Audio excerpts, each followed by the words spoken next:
Immortal Steel. Episode 3, Part 4, Hail Mary. Ethan watched as a demon swooped toward him. Overclock! There was no reason to shout. He could have turned it on with a thought. But there was a layer of performance here that mattered to his second mind, for some reason. The bio-overclocking kicked in and time slowed to a near standstill. The swooping demon froze in mid-flight, its bat-like wings beating the air as if it were made of molasses now. Its elephant-like trunk was parted, the thousands of needle teeth dripping some vile green fluid. A dozen more like it circled above him. Below them, 23 humans in biker leather were mounting rusted motorcycles in slow motion.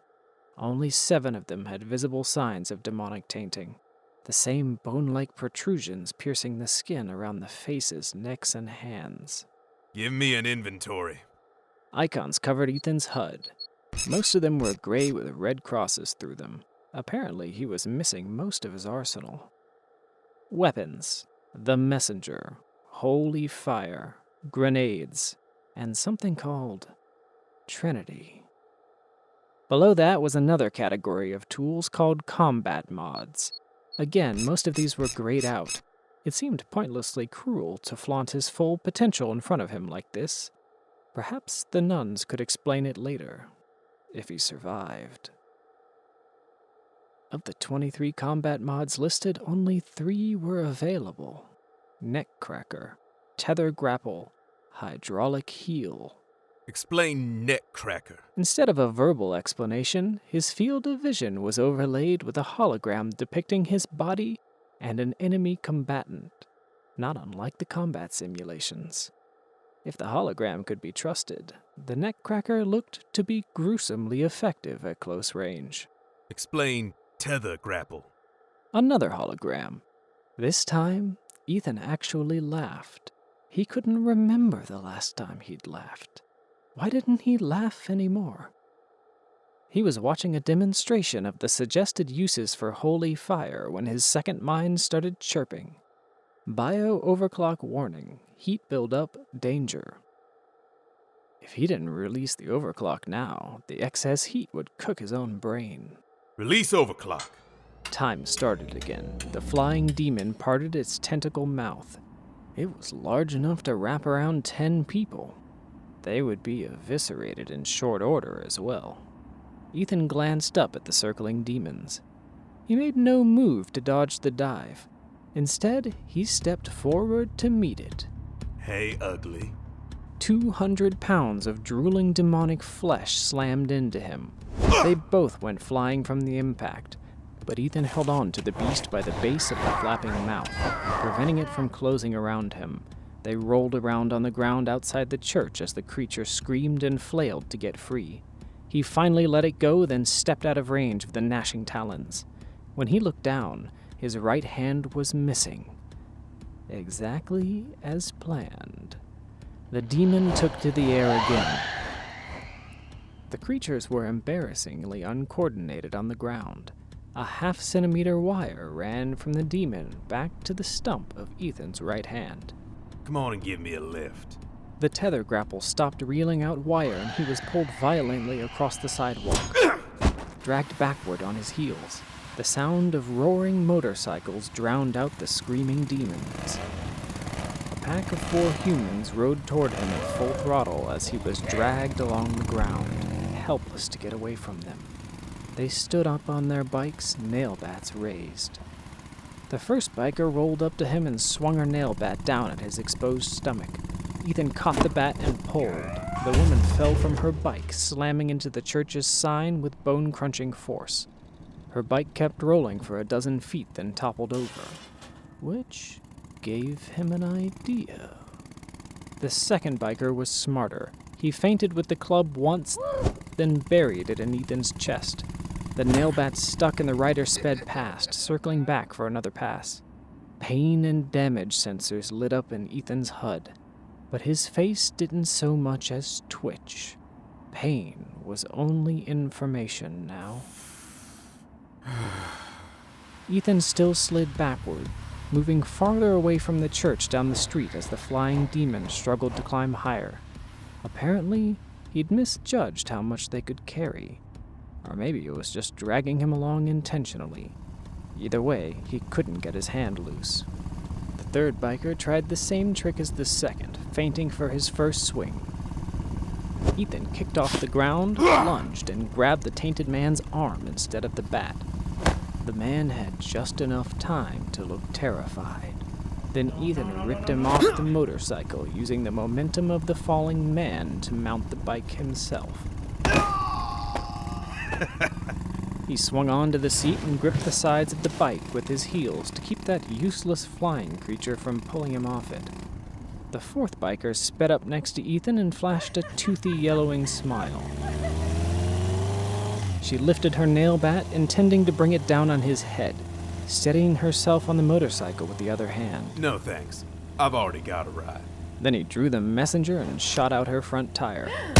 The wheel was shred to shrapnel, and the rider flipped over the handlebars and smashed into the side of the brick building. Ethan lifted the messenger to the sky. Time to put this thing out of its misery. Then he lowered the gun. Perhaps it just needed a little more motivation. He gripped the sides of the motorcycle with his legs as hard as he could without crushing it. Then he used his combined mass as leverage to pull back on the flying demon. There was a distant screech, and then Ethan swung the demon with his tether grapple, pulling it off course as easy as pulling a kite. He smashed his living kite into another, the crunch of hollowed bones audible even at street level. All the while he rode down the ruined streets of old Los Angeles, weaving between rusted cars. He swung the tangle of two creatures into a third with another sickening crunch. There were three of them at the end of his tether now. A tangled, screeching mass of pale flesh 100 feet above him. Ethan swerved to avoid a bus, its rusted frame sagging on long, deflated tires. The flying counterweight lurched left in the air. Ethan and his bike were slammed against the rusty bus. His shoulder was torn apart down to the titanium endoskeleton. This time, he screamed.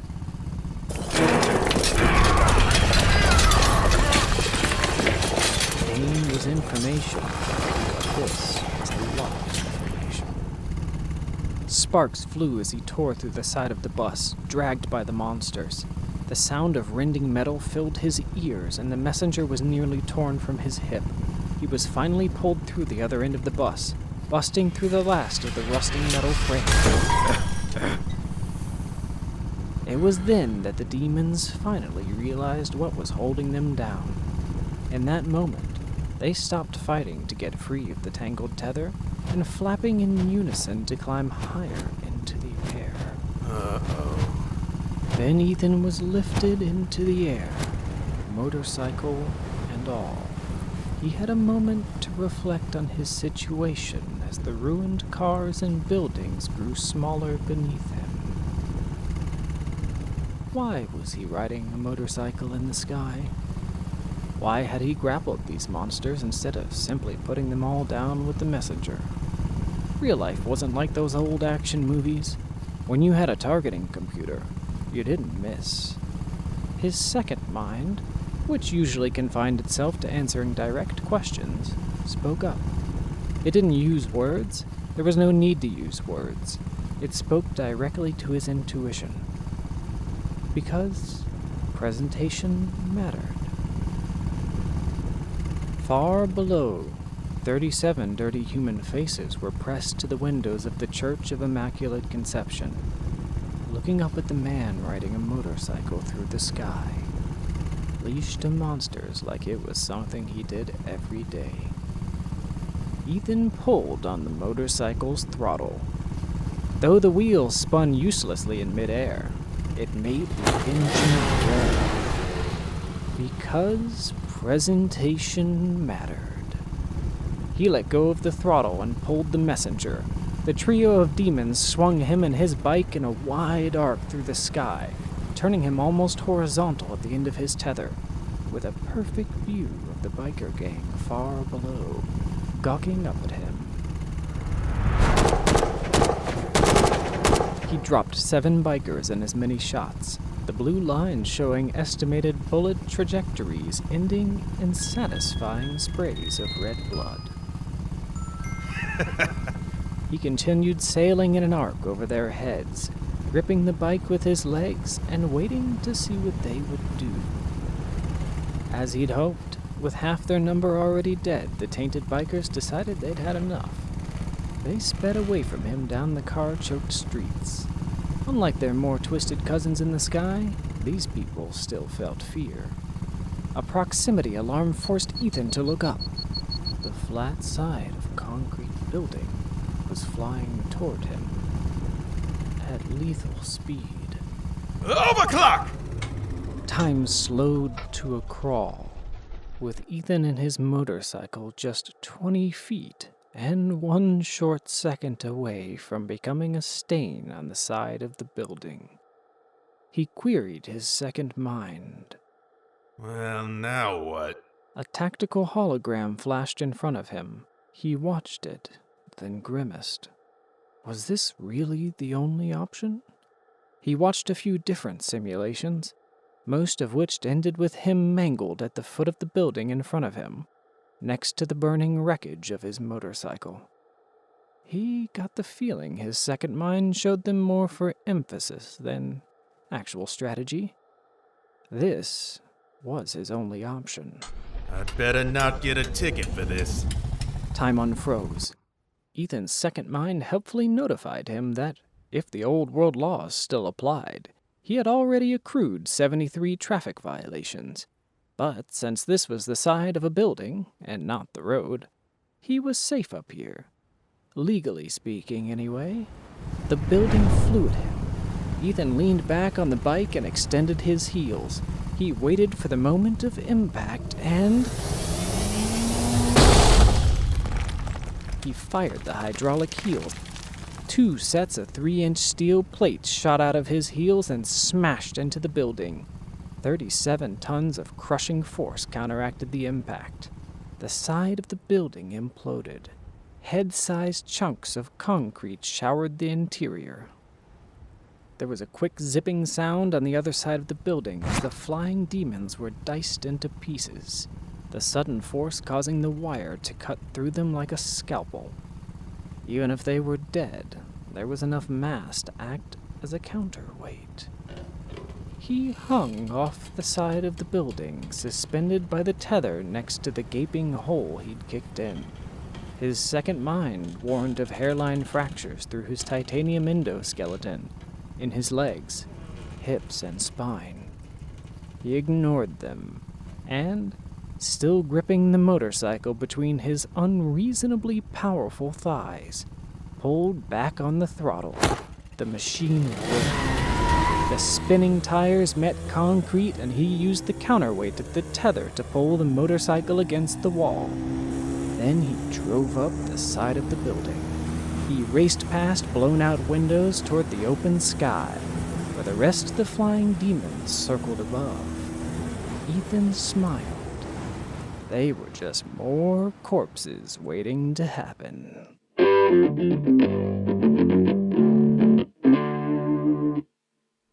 Part 5. Almost Invincible. Xorkek the Imp, servant of the Chained One, bowed before the possessed human who called himself the Stalker. Xorkek was almost 3 feet tall, which was tall for an imp, but still dwarfed by the possessed, even when seated on his throne. The Stalker's right side, his holy side, was beautifully transformed. His right arm was twice the length of a normal human.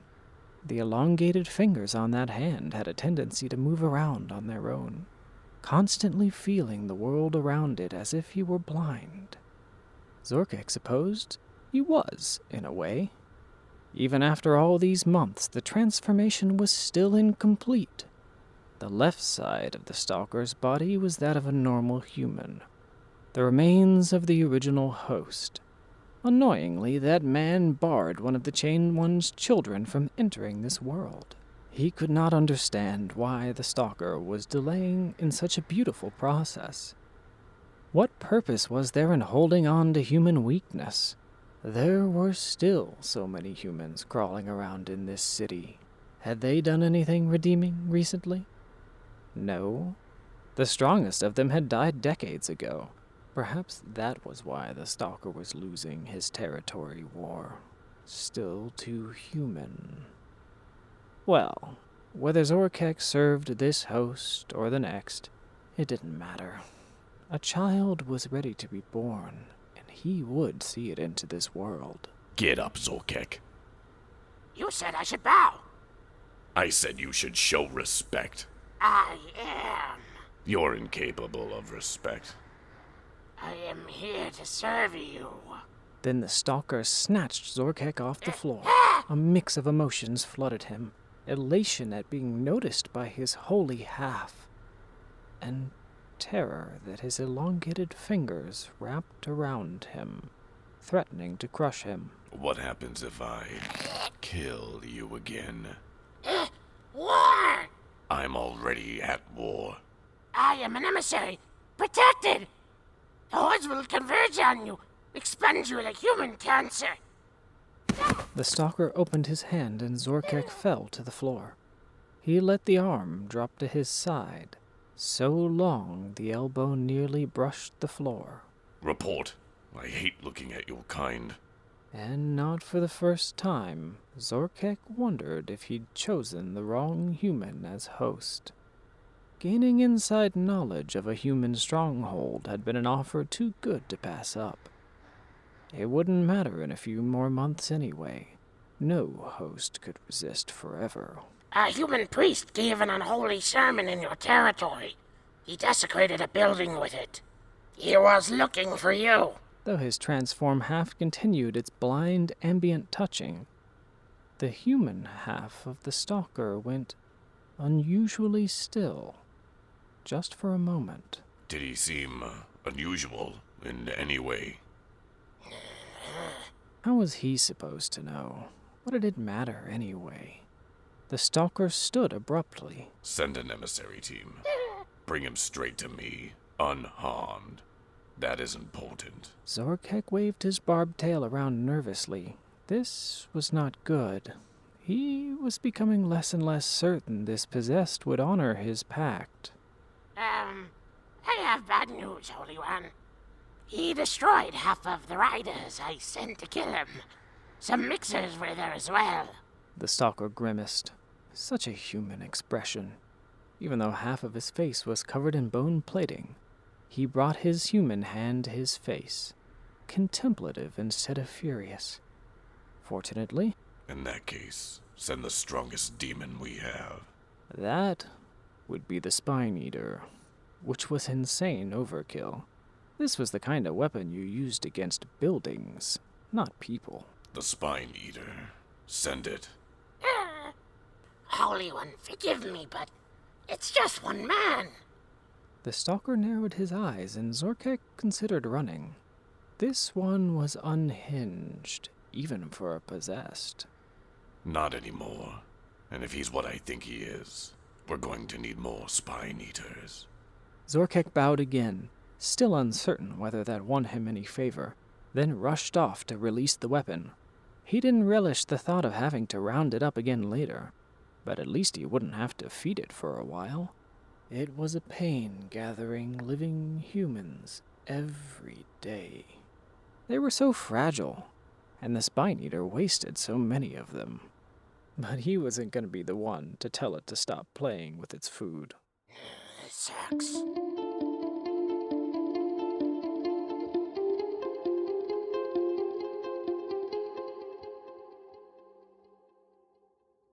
Ethan pulled the trigger of the messenger until the ammo ran dry, and still the demons came. Not just the flying ones, but nightmarish crawling things like giant cockroaches with human heads growing from their backs. Corpse nests. Disgusting demon spawn made from human corpses. Ethan washed away another wave of corpse nest as they crawled over the edge of the building. The burning napalm, consecrated by the nuns, did much more than burn the monsters. It simply disintegrated them. Then the napalm, dramatically titled Holy Fire on his HUD, ran dry too. Ethan searched frantically for more enemies. The hellish creatures had swarmed the rooftop in droves. It felt like the entire city had emptied itself of monsters to greet him. He was out of ammo, out of grenades. He'd even used the motorcycle itself as a makeshift club, until it had finally fallen to pieces. It was a shame it was too late to contact the manufacturer. Ethan would have enjoyed telling them just how far it had exceeded manufacturer standards. He waited a moment longer, but, blessedly, there were no more demons. It was silent on the rooftop, except for the soft sound of smoldering corpses. Music. He spun the messenger in his hand and holstered it, and spared a moment for a simmering look at the horizon. That was enough presentation for one day. He climbed down the building, careful not to strain his endoskeleton any further. The nuns had asked him not to get it too dented after all. It seemed unkind to make them work any harder. Despite the duration of his escapade, it was a short walk back to the church. It was evening, turning twilight by then. The last rays of sunlight bled at the edges of the horizon, turning it a wicked purple by the time he started up the stairs to the church. A red warning sign flashed on Ethan's HUD. I told you to turn those off. The warning sign turned from red to black. His optics switched to infrared and Ethan stopped in his tracks. Class A demonic threat. 50 combat simulations ran in the instant it took his human brain to catch up. 50 defeats. It was the sound of chewing that shook him from his stupor. 2 bright orange eyes watched him with casual interest from the front doors of the church. The splintered, ruined front doors of the church. A dark river, nearly black in infrared, ran from the pile of human pieces next to the demon. It had killed them. A booming voice rattled in Ethan's mind. The demon rose from its haunches, standing at its full height. Ethan's second mind went wild, dumping information into his thoughts. 9 feet, 7 inches, 607 pounds, 4-inch chitin armor, regenerative abilities, psychic abilities unknown, 612 combat simulations completed, 0% chance of combat success. Shut up. 850 combat simulations completed, 0% chance of combat success. The demon took a step forward, letting the mangled person it was eating fall from its claws. Ethan selected Trinity from his weapons list, the only one remaining. 3 spring-loaded blades shot out of his left arm, the points of a cross, extending over his hand from the wrist and out to the left and right. 1,021 combat simulations completed. 0% chance of success. Retreat advised. Instead, Ethan stepped forward to meet the monster.